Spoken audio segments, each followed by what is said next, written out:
ISI Pakistan کا خفیہ ادارہ ہے، دنیا کی بہترین ایجنسیاں اس کو مان گئی اور دنیا کی بہترین ایجنسیوں کو ISI نے ناکو چنے چبوا دی، لیکن دنیا مانتی ہے، دشمن مانتے ہیں، ہم نہیں مانتے۔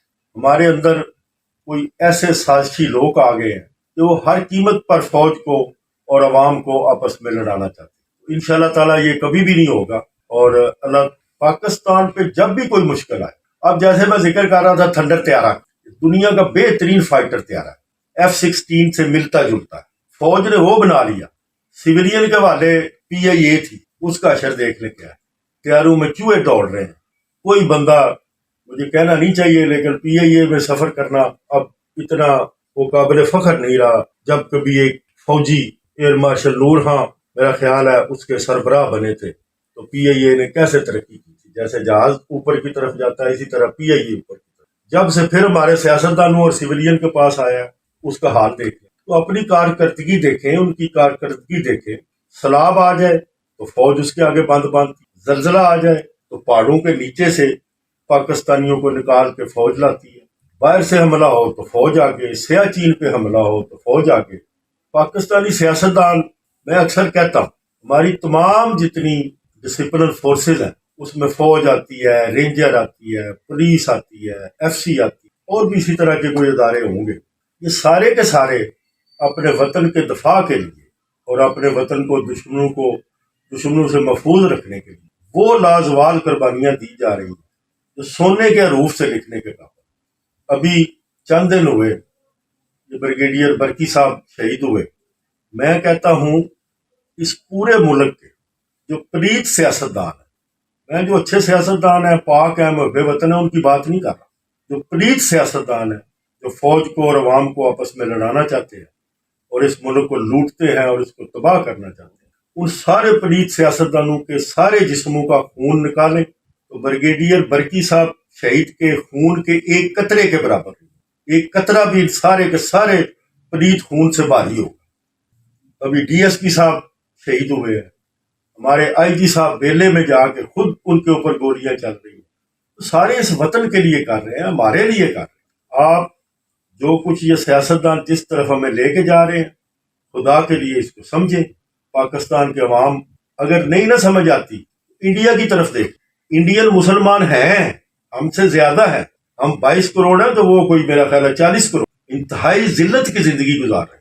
ان کو نماز نہیں پڑھنے دی جاتی، ان کو قربانی نہیں کرنے دی جاتی، ان کو تراویحیں نہیں پڑھنے دی جاتی، ان کے حجاب کھینچ لیے جاتے، ان کے گھر جلا دیے جاتے، ان کی مسجدیں جلا دیے جاتے۔ مقبوضہ کشمیر میں دیکھ لیں کیا ہو رہا ہے، فلسطین میں دیکھ لیں کیا ہو رہا ہے۔ یہ کیوں ہو رہا ہے؟ کہ ان کی فوج نہیں ہے، انڈین مسلمانوں کی فوج نہیں ہے، مقبوضہ کشمیر والے مسلمانوں کی فوج نہیں ہے، فلسطین والوں کی فوج نہیں ہے۔ تو کیا آپ بھی جس ٹہنے پہ بیٹھے ہو اسی کو کاٹو گے؟ سارے جس درخت پہ بیٹھے گے اسی کو کاٹو گے؟ کوئی کلاڑا لے کے اس کو کاٹ رہا ہے، کوئی آرا لے کے اس کو کاٹ رہا ہے، کوئی زبان کے آرے اس پہ چلا رہا ہے، کوئی اس کی ٹہنیاں کھینچ رہا ہے۔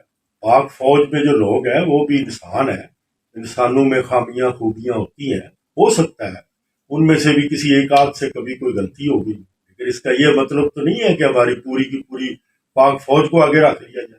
میرے حلقے میں بہت زیادہ فرسٹریٹڈ ہے، جو محب وطن لوگ ہیں وہ بھی بڑے فکر مند ہیں، اور خاص کر جو ریٹائرڈ فوجی ہیں جن کا فادر ادارہ پاک فوج ہے وہ بھی بڑے فکر۔ انشاءاللہ تعالی آنے والے وقتوں میں عید کے فوراً بعد ہم کوئی پروگرام بنا کے پھر ہم ریلیاں بھی نکالیں گے اپنی پاک فوج کے حق میں، اور اگر مقامی طور پہ کسی نے کوئی دشنام ترازی یا تہمت کی، اسٹیبلشمنٹ انگریزی اتنی بولو جتنی تمہیں آتی ہے، اسٹیبلشمنٹ کا تمہیں پتہ ہے اور اینیمیز کا تمہیں پتہ نہیں ہے۔ خدا کا خوف کر، جو کچھ ملک میں ہو رہا ہے اس ملک کو دیکھیں، اب 5th جنریشن وار چل رہی، اس میں ٹینکوں توپوں کی ضرورت نہیں ہے، اس میں کسی ملک میں عوام کا اعتماد اپنے اداروں سے ختم کر دیں، وہ ملک خود تباہ ہو جائے۔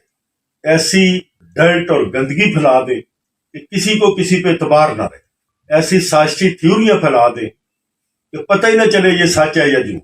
وہ سارا کچھ ہو رہا ہے، ہمارے جج آپس میں لڑ رہے ہیں، بندوں کا عدالتوں سے اعتماد ختم ہو گیا، پارلیمنٹ سے اعتماد ختم ہو گیا، سیاستدانوں سے اعتماد ختم ہو گیا، صحافیوں سے اعتماد ختم ہو گیا۔ ہمارے ایسے صحافی تھے کہ الیکشن سے ایک دن پہلے ٹی وی پہ آ کے وہ کوئی بیان دیتے تھے تو صبح الیکشن کے رزلٹ بدلی ہو جاتے تھے. اتنی پاور تھی کسی صحافی کے الفاظ. پورے ملک کے الیکشن کے رزلٹ بدلی ہو جاتے. آج صحافی ایک ایک گھنٹہ بیٹھ کے باتیں کرتے ہیں, سارا ملک سن بھی رہا ہوتا ہے, لیکن ان کا یقین اٹھ گیا, اٹھا دیا گیا. ان میں سے پتہ نہیں کون سچ بول رہا ہے کون جھوٹ. پارلیمنٹ سچ بول رہی ہے, عدالت سچ بول رہی ہے, وہ سیاستدان سچ بول رہا ہے, وہ سیاستدان جھوٹ بول رہا ہے.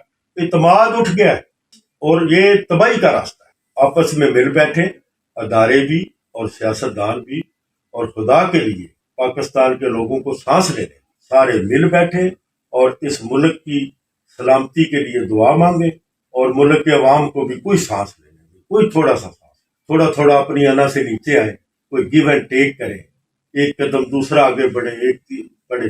یہ ملک بالکل اب آندھوں کو بھی پتہ چل گیا ہوا ہے کہ تباہی کی طرف جا رہا ہے. کوئی کہتا ہے ڈیفالٹ ہو رہا ہے, کوئی کہتا ہے ڈی سیٹ ہو رہا ہے, کوئی کہتا ہے جی آئین کی شیک 84 کو 81 کے ساتھ ملا کے پڑھے, یہ 2-5 ہے, یہ 4-6 ہے. وہ بابا یہ 2-5-4-6 شیک 81 شیک 84 یہ آپ لوگوں کو پتہ ہے, ہمیں اس کا پتہ نہیں ہے. کسی غریب آدمی کو کسی نے پوچھا کہ 2 اور 2 کتنے ہوتے ہیں, اس نے بولا جی 4 روٹیاں. اس نے بولا میں نے روٹی کا تو نام ہی نہیں لیا. اور اس نے بولا جناب میں پھر کیا آپ کو بتاؤں, میرا ذہن ہی ہر وقت روٹی میں پھنسا رہا. آپ 2 اور 2 4 ڈالر کرتے ہیں, ہم 2 اور 2 4 روٹیاں کرتے ہیں. تو خدا کے لیے اپنے محافظوں کو عزت دیں. آپ جتنے سیاستدان ہیں, آپ کو تو کراچی سے بس میں بٹھائیں نا تو اسلام آباد آنے تک آپ مر جاتے ہیں. آپ تو بس میں سفر نہیں کر سکتے. سیاچین میں آپ کو لے جائے تو ایک ہفتہ ادھر نہیں آپ گزار سکتے. خدا کے لیے یہ اللہ تبارک و تعالیٰ نے اپنی خاص رحمت کی تھی. قائد اعظم رحمۃ اللہ علیہ نے بڑی محنت کی تھی اور یہ ملک بنایا, اور یہ مسلمانوں کے لیے ایک نعمت ہے. اور اس وقت دنیا میں آپ کا بڑا مقام اور احترام ہے. دنیا کا کون سا تھرڈ ورلڈ کا ملک ہے جو تھنڈر طیارے بنا رہا ہے, جس کے پاس میزائل ہے, جس کے پاس خود کفیل ہے, جس کے پاس ایٹم بم ہے, جو دنیا کی ٹاپ ایجنسیوں کو فیس کرتے ہیں, اور انہوں کو وہ پنجابی گوڈیاں پر نہیں کر دیتے. تو مہربانی کرو ساڈے ملک تے رحم کرو, ساڈے عوام تے رحم کرو.